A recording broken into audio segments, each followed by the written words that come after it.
She called it a joke. The auditorium laughed. Then she stopped breathing. It happened so fast that for a handful of seconds everything else snapped out of frame. The clink of glass, a sneaker skidding on polished wood, the bright school crest above the stage. One moment the wealthy senior, laughing and theatrical, had been holding up a towel and daring the janitor to show them how he could scrub the old stain out for fun. The next moment her body tipped backward like a marionette whose strings had been cut. Bernard Kellerman had been pushing a mop bucket at the edge of the stage. He smelled of bleach and lemon polish. He smelled of late shifts and the small, stubborn warmth of a life kept together by workaday routines. The tag on his uniform read Bernard, stitched into a faded strip of fabric. He did not belong in the center of a crowd of parents and students and a social media-savvy class of seniors who measured every moment by how many views it might bring. He did not think about being in the center. He thought about the girl on the floor. His knees hit the wood.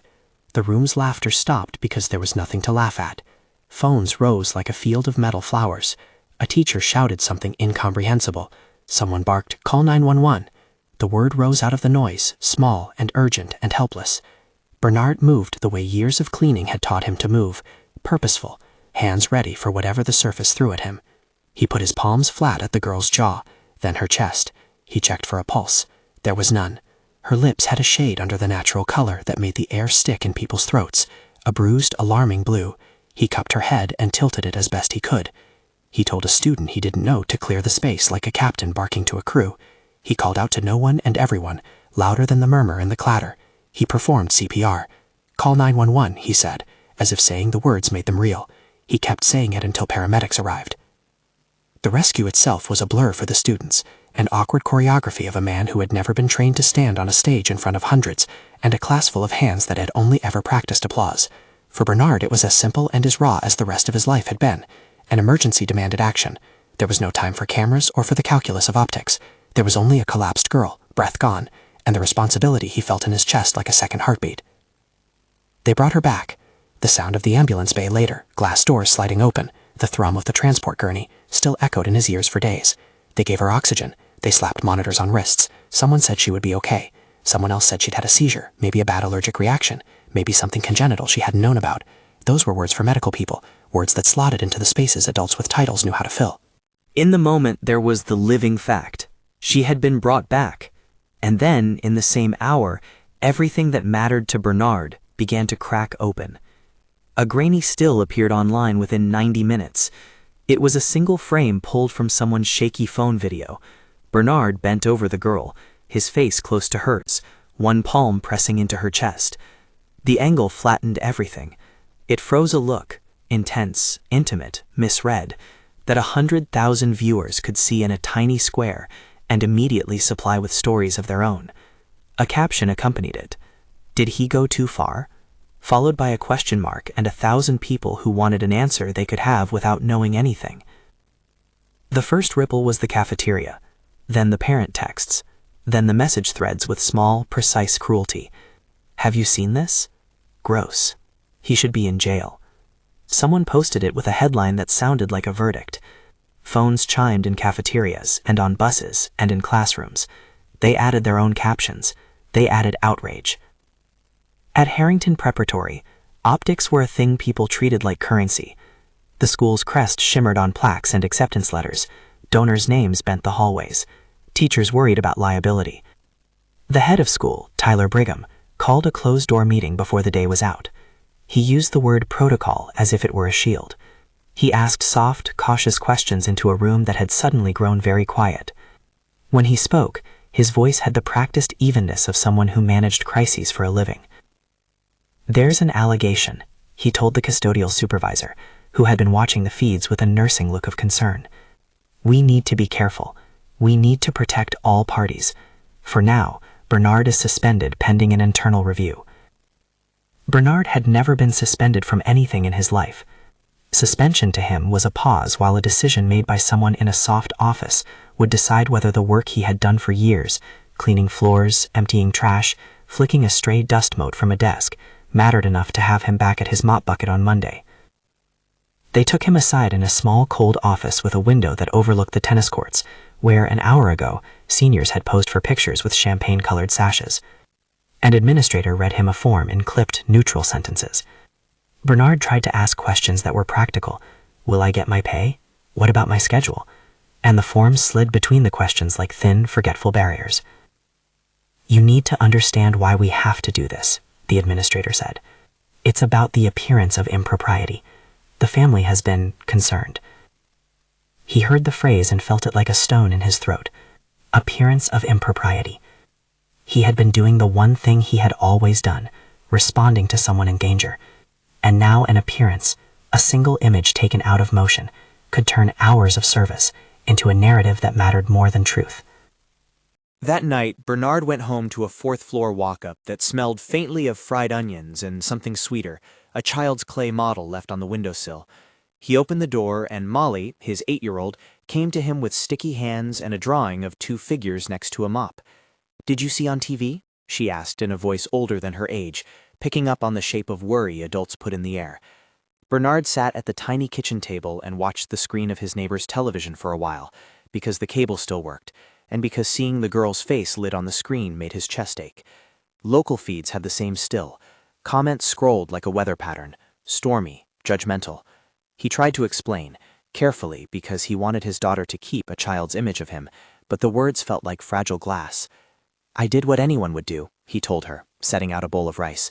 "I tried to save her." Molly looked at him, bright-eyed and blunt. "But they say you hit her," she said. Children have a way of repeating adult charges with the same surface certainty that can feel like an accusation. "They said someone took a picture." He had $20 in his pocket and a rent check that would bounce in a week if nothing changed. He had a medicine bottle of prescriptions he couldn't quite afford to refill. He had a daughter who drew pictures with a mop in them, because that was the world she knew. He had pride and a patience stubborn enough to survive years, but he had never had to survive the kind of erasure that a viral frame could exact. Within days, messages from the school's HR department arrived, brief, legalese-adjacent emails that spoke of temporary measures and investigations. Bernard's supervisor said, as he put it, "We're doing what we must." The custodial union was a flyer in a back room. No one from it could do much in the time the storm took to grow. Parents on the PTA posted questions that left their trace in meeting minutes. The school's social media team issued a bland statement about cooperating with a review and respecting privacy, while also confirming they had taken necessary precautions. The smear did something more insidious than cost Bernard a job. It took away the ordinary assumptions of a life that had been built small and steady. Landlords called. A dental bill arrived for a molar problem he'd postponed for months. Molly's school uniform needed mending. Someone scribbled an accusation on the bulletin board near his building's mailboxes, a charge so small and so consequential. He touched her. "Watch your kids." People in his neighborhood started looking past him. The coffee shop that had always let him sit at the back with a cup to collect coin from a change jar tightened its nods. "We'll miss you," said a barista who believed the rumor the way people believe weather. It killed him in increments. The nicked contracts, the missed shifts, the way a man who had kept his head down for 20 years suddenly had to explain himself to strangers at a stoop. On social media, the single still multiplied. Different accounts framed it as different things: a violation, a scandal, a sign of a larger rot. Someone ran with a headline that suggested the janitor had taken advantage of an unconscious student. Another account suggested negligence because a staff member had been so close to a privileged minor. The comment section became a tribunal where the past and the present were both sentenced. Bernard felt the air being pulled out of him slowly and with precision. His stomach ached, a dull, constant pain that no amount of coffee could fix. He was a man used to stoicism, a man who had been widowed 3 years earlier and learned how to split grief across days like a thin ration of bread. But this felt different. This was not grief as a private weather. This was grief made public, and public grief has a way of lodging itself in the body. Medical bills, unpaid, began to stack. The landlord's patience wore thin. The electricity that blinked now at the top of the calendar had always been an argument that could be delayed. Now it carried the quiet threat of eviction. He started to sleep in short, vigilant bursts, as if the truth might be stolen from him in the gaps. Meanwhile, the girl he had saved was an island of collage in the storm. Alexandra Ashcroft, rich, anointed, the kind of student whose family name opened doors, returned to school within the week. Her parents, it was reported, were grateful and concerned, which meant different things in different rooms. There were statements that the family gave to the press and statements that the school's council polished for their websites. Alexandra herself moved like someone who had been nudged back to the center of attention she was used to commanding, but who now also carried a small private weight that refused the easy shape of press releases. Privately, the thing that settled in her was not the clean social consequence that the world demanded, but a distinct, corroding shame. In the nights after the image spread, she found herself waking up gasping in a way that suggested she had been holding breath and didn't know why.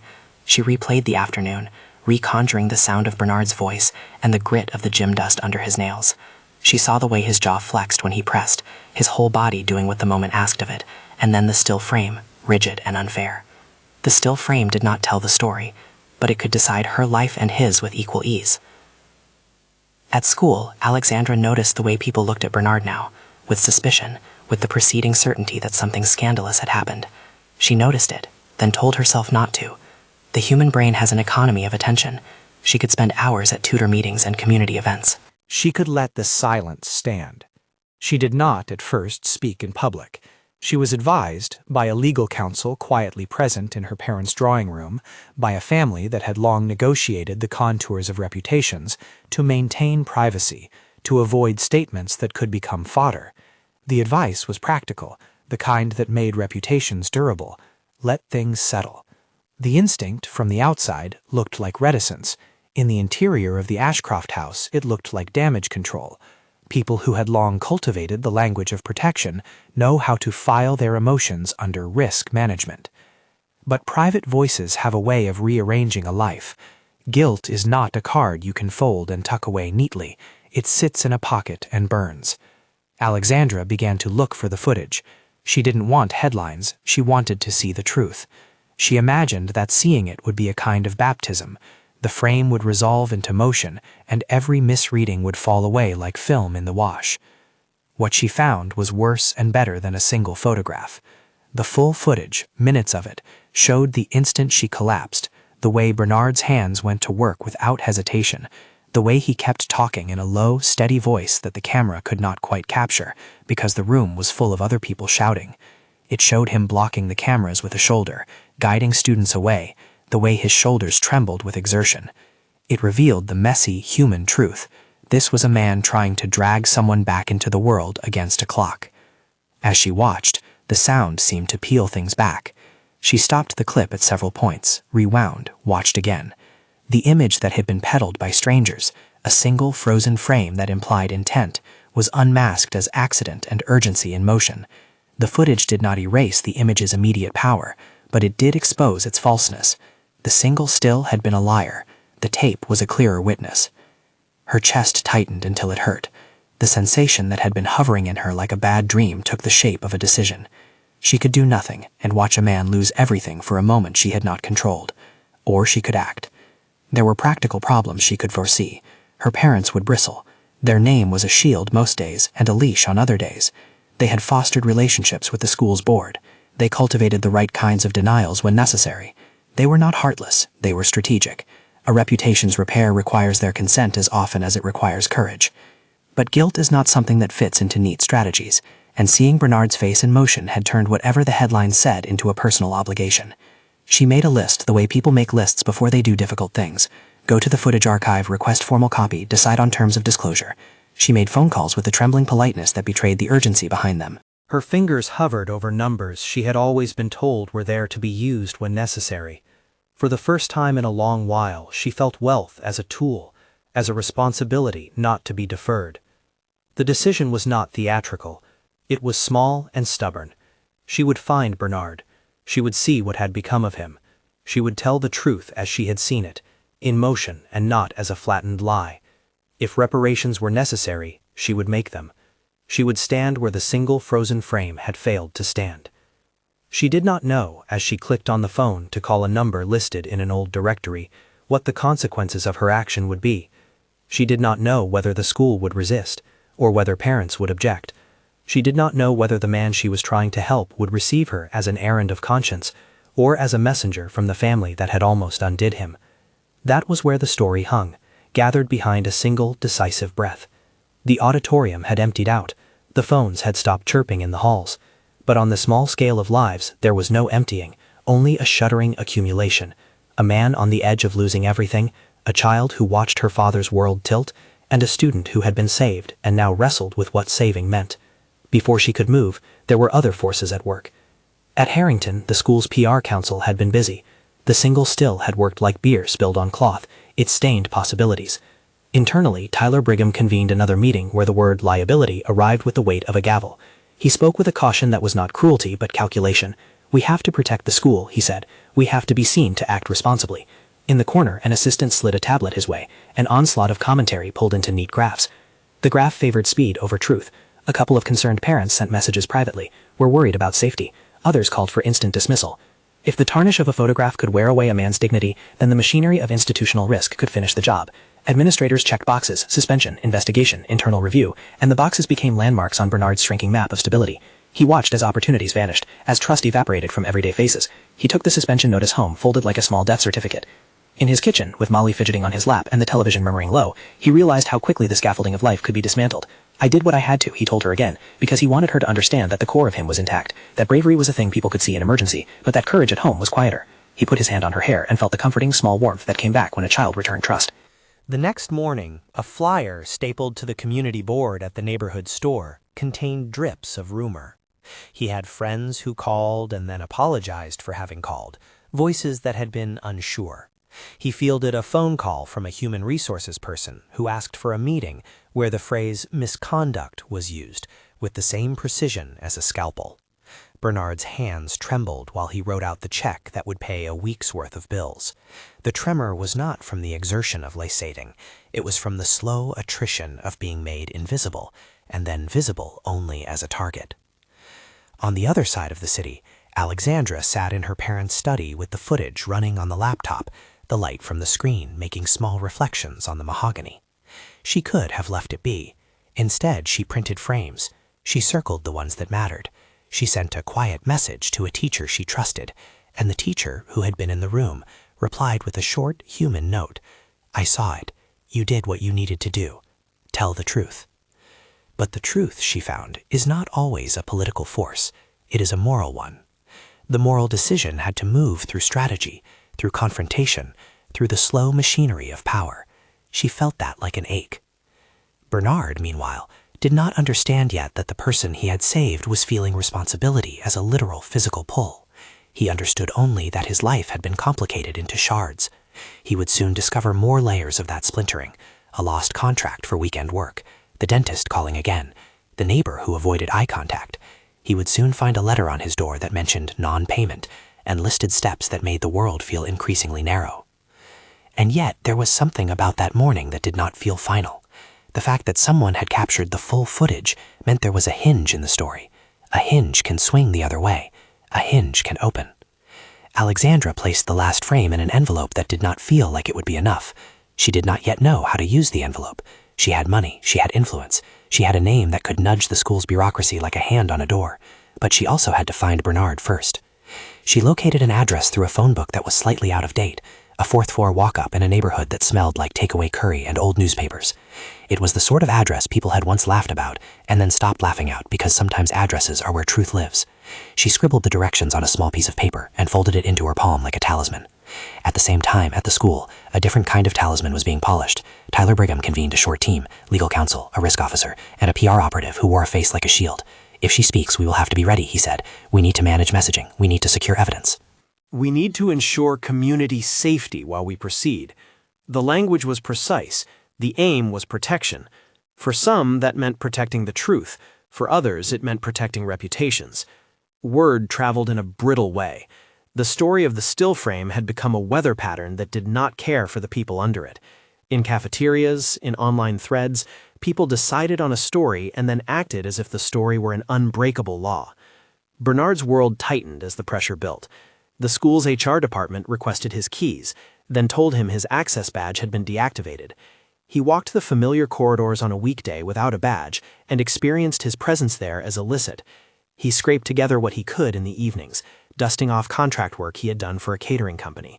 He took on early morning shifts at a different building after hours, working in a church basement that smelled like lemon and hymns. He told himself it was temporary, that truth would out. But truth has a slow foot and a different set of rhythms than rumor. Molly slept a little less. She woke at odd hours and looked at her father with the wide, electric gaze of a child measuring how much of their world had been taken. She did not fully understand reputation, only the things that filled her stomach and the space her father's presence carved out at night. When Alexandra finally stepped out of her parents' car and climbed the 4 flights of stairs to Bernard's building, she felt the world tilt under her. The neighborhood was ordinary in a way her adolescence rarely allowed. Dry cleaners, a bodega with a bell that jingled, a dog walker who smiled at strangers as though nothing were broken. She had arranged for no one to accompany her. She had a single envelope in her hand and the footage in her phone. She paused at the top landing, listening for sounds. Pipes, the hum of an old refrigerator, a television murmuring. The door to Bernard's apartment was shut. She could see, through a sliver in the door, the glow of a television and a small figure asleep on a couch. The world she had grown up in had taught her to knock and then speak in a tone that would not alarm. She steadied herself and knocked. Inside, Bernard opened the door with a face that had not slept well. For a moment, 1,000 calculations flickered through their eyes, hers of privilege inclined toward apology and a terrible sense of duty, his of a man dislodged from certainty and clutching at the edges of a life. They looked at one another without a screen between them for the first time since the photo went out. "You were the one who," she began, and then stopped, because sometimes the truth is too large to place neatly in a phrase. He looked at the envelope in her hand, the way it shook. "Are you?" he asked. And that was where the story paused, between the knock and what would be said next, between the small printed frames she had and the life weathering under the thumbnail of a viral lie. Outside, the city moved, indifferent and obstinate. Inside, a young woman and an older man faced the slow, awkward gravity of righting a wrong that had already done damage. If public shaming had been a building implosion that knocked his life sideways, then the decision she had made felt like the first shovel of clearing. But work is never done with one shovel. There were meetings to be had, barriers to cross, and people who would not want the picture to change. The door closed softly behind them, and for a few quiet beats, the hum of the refrigerator was the only sound. Then she spoke, and the words were simple and unadorned. "I saw it. I saw everything." He set the kettle on and let the water come to a boil. In the kitchen, Molly woke and came to the table with the same mop drawing clenched in her small fist. She sat across from Alexandra and watched the 2 adults as if she were looking at a weather front, curious, wary, patient. It would take more than an envelope to fix what had broken, Alexandra knew.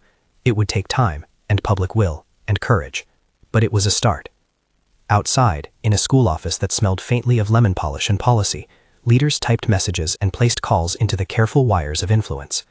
The single still frame still lived, circulating in the small, lethal ways social media uses to decide people's fates. For Bernard, the consequences were piling: an account levied by school council for unpaid leave, a notice from his landlord with a terse timeline, the way the neighborhood cafe's nod had turned into averted eyes. For Alexandra, the work of undoing would mean friction with the adults who were used to moving public things like chess pieces. It would mean that at home there would be questions and a cautious, clinical set of objections. For Bernard, it meant exposing himself again to scrutiny, reopening a wound in public because a private truth demanded repair. Between them, in that small apartment, the kettle hissed and the city went on spinning. A single frame had almost been enough to ruin a life. A live witness, an apology, and a willingness to act might not be enough to fix it, but it would be where they began. They sat at the tiny kitchen table like 2 people who had been sent from different planets to the same failing planet of a coffee-stained linoleum world. Outside, sirens threaded the city. Upstairs, a radiator clanked like an old clock marking the slow pace of bills and patience. Molly had already returned to sleep on the couch, and now peered at them through half-closed eyes, clutching a crayon in one hand as if it might glue the room back together. Alexandra unfolded the frames again, smoothing the paper with fingers that had not often touched things that needed fixing. She could feel Bernard's eyes on the sequence, on the way the footage converted a lie into motion. There was a silence that was not empty, but full of weight, like the pause before a storm breaks into rain. "I don't know how to fix what they did," she said finally. Her voice had the small, practiced calm of someone issuing a sentence that could not be taken back. "But I can't let it stand." Bernard looked at her and saw, for the first time in days, someone more troubled than he was by the way the world had rearranged itself around a single picture. He heard a girl's future in those words, the things she had left him for, even when the world seemed intent on taking things away. "People will call it a mess," he said. "People will pick apart your name, too. You sure you wanna—" "You saved me," she interrupted, not unkind but firm. "I have some ways of making noise. I'm going to use them." There was a quiet decision in her that had little to do with strategy and everything to do with conscience. Bernard had not expected the force of apology to feel like a physical object, but it did, like a blanket put over something shivering. The immediate practical things followed the blanket. Alexandra paid the outstanding dental bill with an app on her phone, set up a hospital follow-up appointment, and arranged for a nurse to check Bernard the next morning. She called a number and left instructions for a friend to help Molly with school forms. Small gestures, but each one made the world tilt back toward repair. Before she left, she handed him an envelope with more than $100. Bernard hesitated like a man who had learned to keep pride folded neatly inside his pocket. "You don't have to. Take it," she said, "and then take the rest I can give. I'll be back." She stood on the landing with a garbage bag of frames and footage, and a momentum that had been slow to gather but was now moving. The walk down the stairs felt to her like descending toward argument. The car felt like a brief sanctuary. She was aware of her parents' house as a place where decisions were negotiated before they happened, protocol before heart. She was also aware, now more sharply than ever, that her privilege could be a tool or a shield. She chose tool. Before she drove home, Alexandra paused for a moment and scrolled through the comment threads under the still. She had seen the rage, the cheap verdicts that came free on other people's screens, and it hardened something in her. She tapped a message to a teacher who had been near the stage. "Was what's online true?" The reply came quickly. "No, I saw him do CPR. I'll back you." A single human note in a sea of noise. "If this is gripping you and you want the rest of how it turns out, stick around, there's more coming." She went first to the school. She could have taken 100 routes, a call to the head of school, an email to the board, a quiet dinner where reputation managers offered soothing phrases. Instead, she walked into the office and asked for Tyler Brigham. The secretary looked at the envelope tucked under her arm and guided her into a room that smelled faintly of lemon polish and expensive paper. Tyler was all composure when she arrived, the kind of composure that has been nurtured by a lifetime of keeping bad news in neat, sealed envelopes.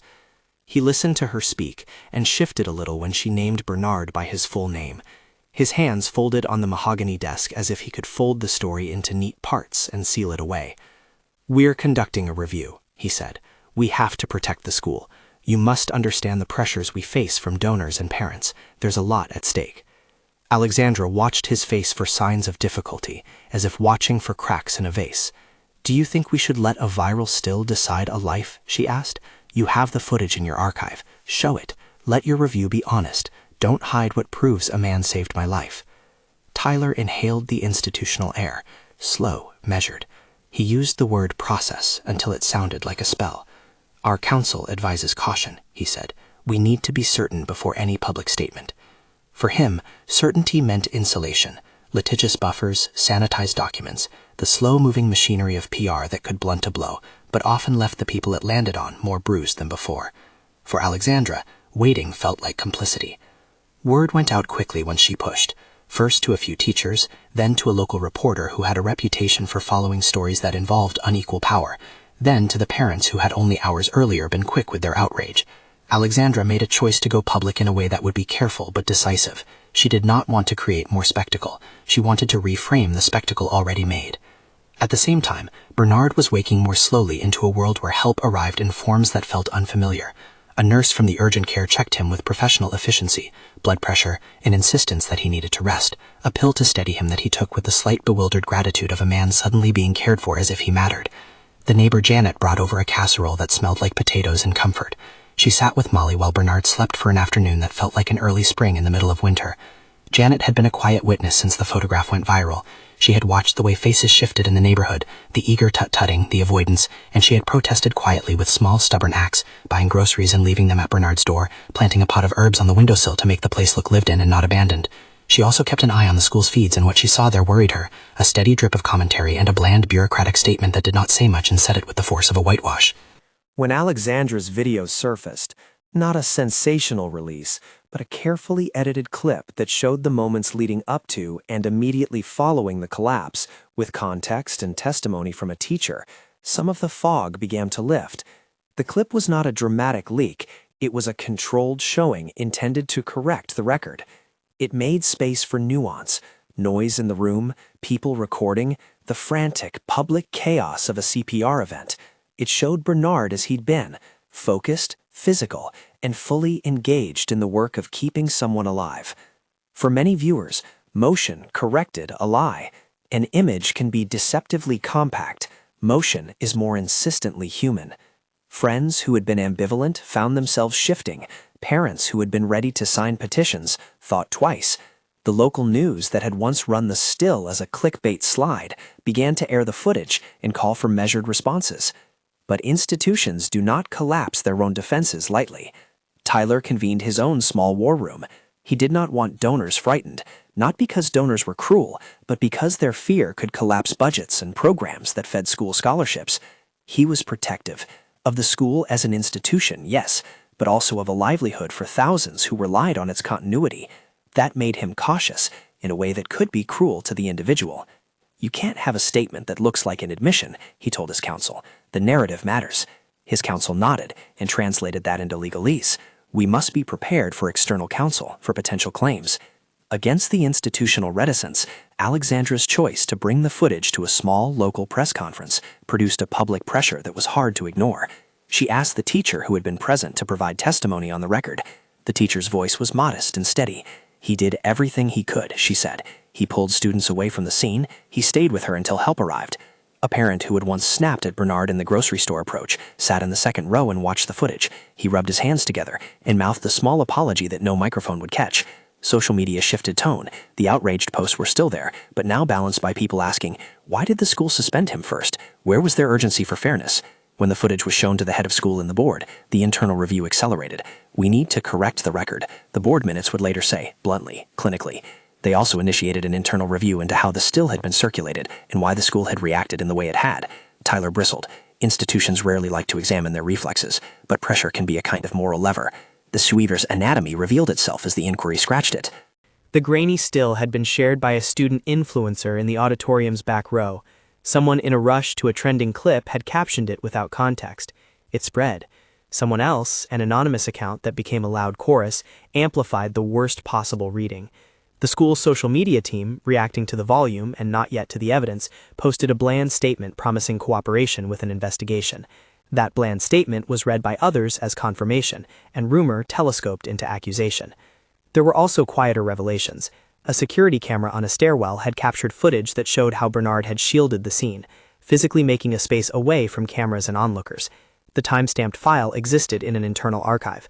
For a time, it had been filed and forgotten like so many other small bureaucratic things. A teacher, advocating quietly, had noticed and flagged it. When the footage resurfaced, it dovetailed with Alexandra's revelation and made the single-frame reading untenable. The machinery of PR and risk had tried to manage optics, but optics cannot wholly erase facts. The inquiry found that the initial suspension had been recommended in haste by a supervisor who feared the school's exposure more than the truth. The phrasing in the early email, pending review, was technical. Its human effect, however, was immediate and brutal. Bernard's access was revoked, his badge deactivated, and his weekly shifts reduced. The union was slow to move. Institutional processes are not designed for speed when someone's life is crumbling. Public pressure matters because it compels institutions to act with a visibility they cannot ignore. Alexandra's footage provided that pressure. Parents mobilized on social media, teachers petitioned, local reporters wrote pieces that layered the story with context and human faces. The school board called a special meeting, public for once, and the room filled with people who had never had cause to attend board meetings before. Bernard came to the meeting because he was summoned, and because he had nothing left to lose. He sat in the cheap folding chairs, a familiar posture of the understated, and the room looked at him as if seeing a phantom in daylight. The superintendent read a statement that used the words regret and apology carefully, as if choosing the tones of the apology might make it more palatable. An internal review had concluded there was no evidence of misconduct. The phrase full exoneration appeared in the minutes, a balm that felt both healing and inadequate. Tyler announced that the school would reinstate Bernard's access and work with him to ensure support. He promised to create a task force to review staff protections and how the school responds to emergencies.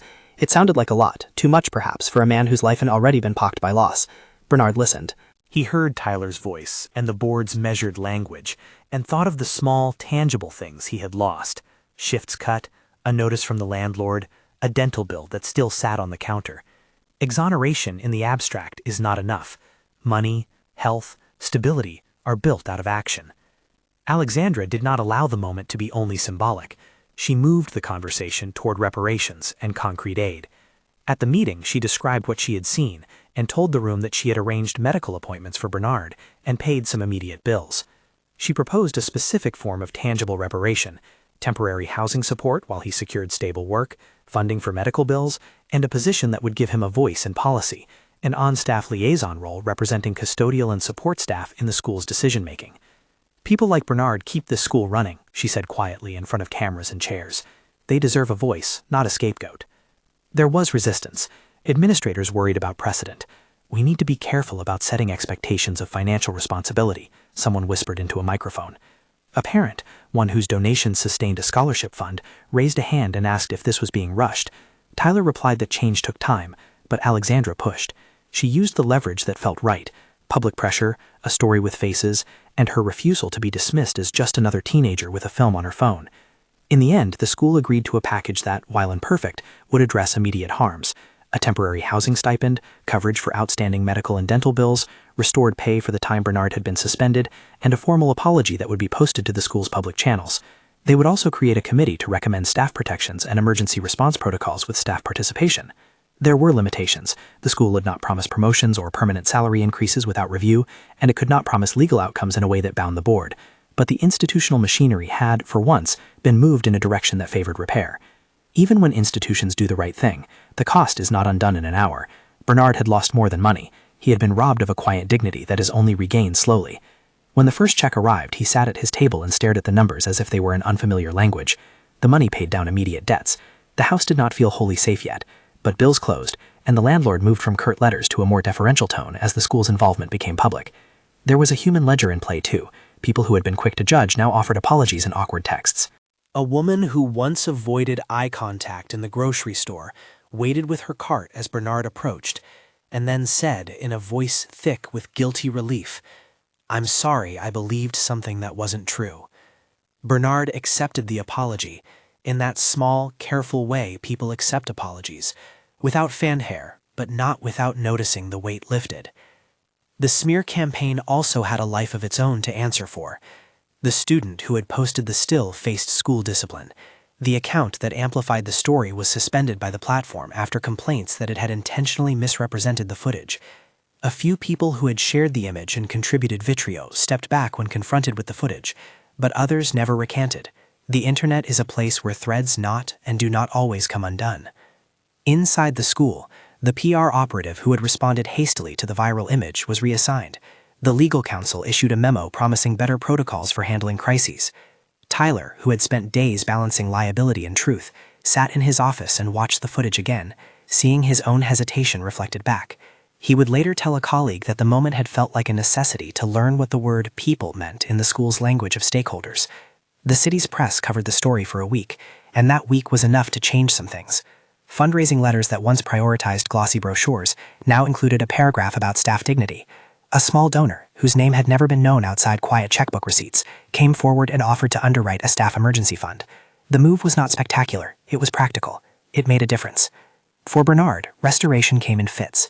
He was allowed back on campus. His badge worked again. His supervisor gave him an extra set of hours, and the custodia schedule was rearranged so that Molly no longer had to wait all day for him to finish a late shift. The housing stipend bought them time to find a smaller, safer apartment, still modest, but with heat that did not sputter and a window that sealed properly. The dental office called to schedule a follow-up and spoke to him kindly on the phone. He began to breathe in ways that were less shallow. There was also a new role that had the smell of repair. The school asked him to be part of a staff advisory council. The idea was to create a formalized channel where custodial and support staff could raise concerns about safety, about how emergencies are handled, about the optics that had harmed them. Bernard hesitated at the offer. It felt as if the school wanted a kind of token presence, someone to sit at a table and be nodded at. But after a long conversation with Janet and Alexandra, he agreed. He wanted the place where he worked, the place that had become both his livelihood and the site of his humiliation, to become safer for others. On the day the advisory council convened, the meeting room was less polished than the boardroom. It had fluorescent lights and a pot of coffee that had been on the warm for too long. Bernard sat at the end of the table, a man in a polyester jacket that had known better days. He listened as other staff people, kitchen workers, aides, security guards, named small harms and practical fixes. A check-in system that does not remove access in haste, paid emergency leave, and a policy that protects staff from being judged by incomplete images. He spoke quietly about the fear that had lodged in him when his badge didn't work. He said plainly that the school needed to think about dignity as part of safety. Alexandra helped too. She sat in later meetings and insisted that the council's recommendations be made public. If we only change the policy in secret, the next time this happens, someone else will fall, she said. Her voice was not performative. It carried the steady gravity of someone who had chosen to act and was not done. There was pushback.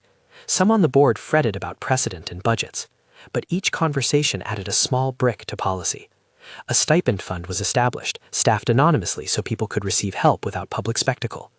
Emergency response training was revised not to teach medical steps, but to clarify roles and ensure that staff responding to emergencies are supported, not suspended, while an inquiry runs. The language of appearance was tempered with a duty to preserve the dignity of workers. Bernard never wanted a spotlight. The idea of applause made him uneasy. But at a small assembly organized to acknowledge the changes, the school gave him a modest moment. Alexandra introduced him before the community and spoke in a voice that did not sound coached. "He saved my life," she said. And when the world was quick to judge him, I owed him more than silence. The room, which had once been quick to share a photograph and a verdict, grew still. Some parents cried. Molly sat in the front row, legs swinging, her drawing folded and placed carefully in her lap. Bernard stood up then, his hands a little unsteady, and acknowledged the room in the small, honest way people do when gratitude is too large for words. Later, reporters asked what he wanted. He did not want fame. He wanted what a man in his position wants: to be allowed to work without fear, to be paid fairly, and to know that his child's future had a measure of safety. On camera, he said nothing rhetorical. "I did what I had to. I'm glad she's okay. I want to make sure this doesn't happen to anyone else." The story settled from white-hot intensity into a quieter, more deliberate phase. The platform posts that had once been shrill receded, replaced by op-eds about how social media can flatten human complexity, and by earnest think pieces about the fragility of reputations. Those pieces mattered to the broader conversation, but what mattered most to Bernard was the small ledger: the rent paid, the teeth fixed, a steady job. Not everything was perfectly repaired. People who had once delighted in rumor did not all unlearn their hunger for quick verdicts. Some employers still hovered when names moved through gossip, but there was a measurable change in the air. Staff reported feeling safer calling a supervisor after an emergency. Parents who had been at the meeting promised to advocate for staff protections. A donor committed to underwriting a staff emergency fund for a year, and the school pledged to explore a permanent fund. Months later, Bernard and Molly moved into a smaller apartment with a warm radiator and a window that opened cleanly.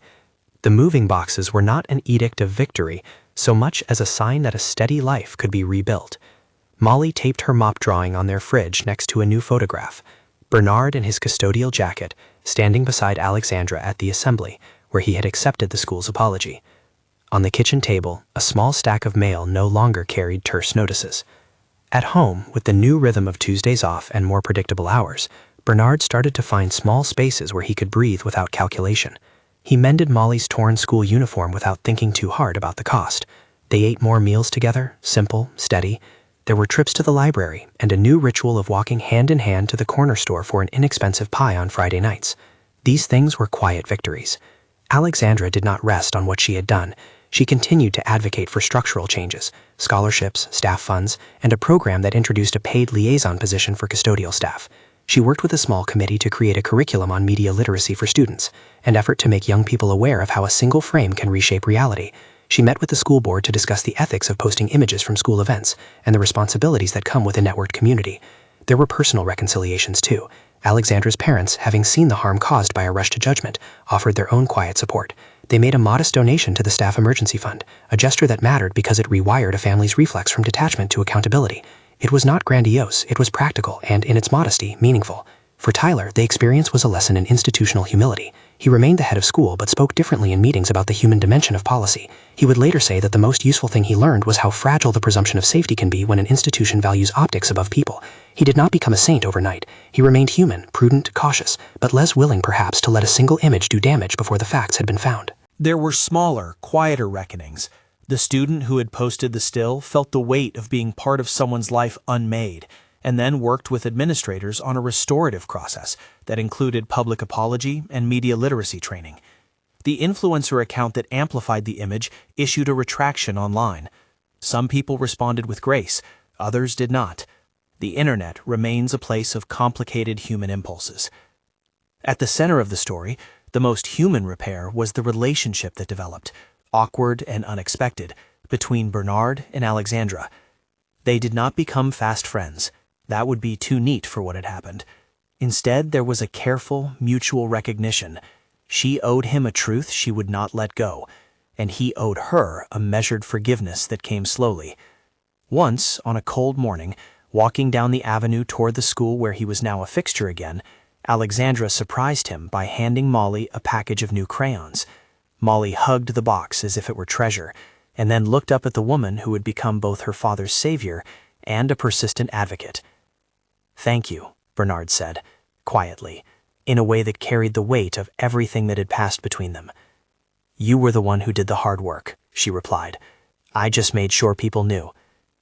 Community work, once institutionalized, is messy. The advisory council met and recommended changes that would not solve all inequities. No policy can end structural inequality overnight, but they wrote in protections that reflected the dignity of workers. The staff emergency fund was set up with an anonymous committee to oversee disbursements. The school adopted a policy that staff involved in emergencies would be supported, not penalized immediately, while a fact-finding process occurred. Those policies were small, pragmatic outcomes, born of a painful event. Months passed and the headlines moved on. That is how the world works. New stories eclipse the old. But in the hallways of the school, a new practice lived on. Custodial staff were now included in emergency drills in a way that respected their role rather than casting them as peripheral. Students were taught about the ethics of sharing images, and Bernard had a seat at a table where the words he spoke could alter policy. He sometimes still woke in the middle of the night with a tightness in his chest, a reminder that some hurts leave lasting marks. But those nights came less often. The final public moment came in a modest way. At graduation the following year, the school invited several staff members to stand in a line and be recognized. The auditorium was bright, full, and for once, not the site of a viral misreading, but of a small, careful gratitude. Alexandra watched from the front row, a quiet adult now, her past mistake braided into a mature refusal to let a person's life be flattened by a frame. Bernard stood, awkward and proud at the same time, and the crowd applauded, not in a way that erased what had happened, but in a way that acknowledged a repaired dignity. After the ceremony, a parent approached Bernard with a piece of paper folded in their hand. It was an offer, temporary work at a small local outfit that paid a little more than before. It would not remove the fact of what had been taken from him, but it eased the ledger of the immediate. Tears came then, spontaneously, the kind that arrive when fatigue meets relief. Molly was there, quick to hold his hand. She was older now in certain ways, because she had watched how fragile the world could be, and how people could choose to repair it. The city went on. People continued to take pictures without thinking, and to judge quickly. But a small, practical change had been seeded, the idea that dignity should not be dependent on the graininess of an image. Bernard's life was not restored to a fairy tale. He had scars, financially, emotionally, that would take time. But he had work, a roof that no longer threatened eviction, medical needs met for the moment, and a place at a table. The Advisory Council created a small scholarship for custodial staff children, funded in part by the donor who had been moved to act. It was a modest legacy, perhaps, but meaningful. In the quiet that came after, Bernard found himself watching Molly draw one evening.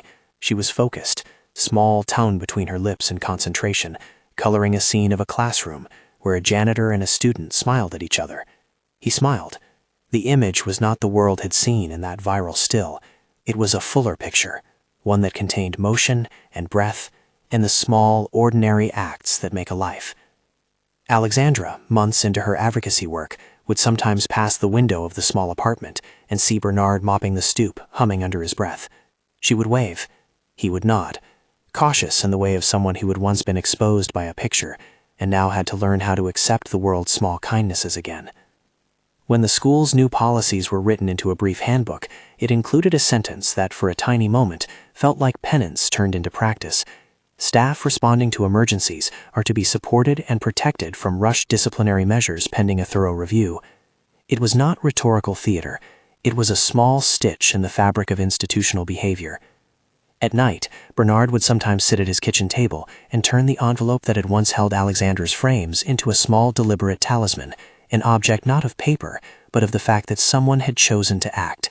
He kept the crumpled note from the teacher who had stood with him on the record, and Molly kept her mop drawing on the fridge like a flag. The public arc of the story had a moral that did not need to be spoken.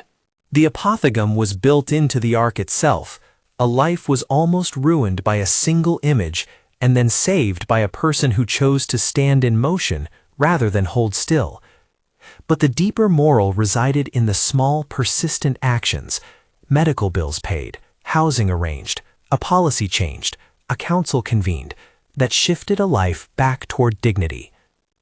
One late afternoon, standing in the sunlight that formed a small rectangle on the kitchen floor, Bernard watched Molly color and thought about the strange, slow work of being visible. Invisibility had once saved him, kept him safe from undue attention, but invisibility could also make people expendable. Visibility had first threatened him and then saved him when someone in that visibility refused to let a lie stand. He liked the way Molly's crayon moved across the page. It was, in its modesty, proof that people rebuild quietly as well as loudly. The last image the story leaves, the one most stubbornly lodged in memory, is simple: a janitor with tired hands, a young woman who used her privilege to do the right thing, and a small girl with a mop drawing taped to a fridge. They did not change the world in one day. They changed some of the ways one small corner of the world treated the people who held it together. If this moved you, share it, because these stories matter, and sometimes attention can be the first tool of repair.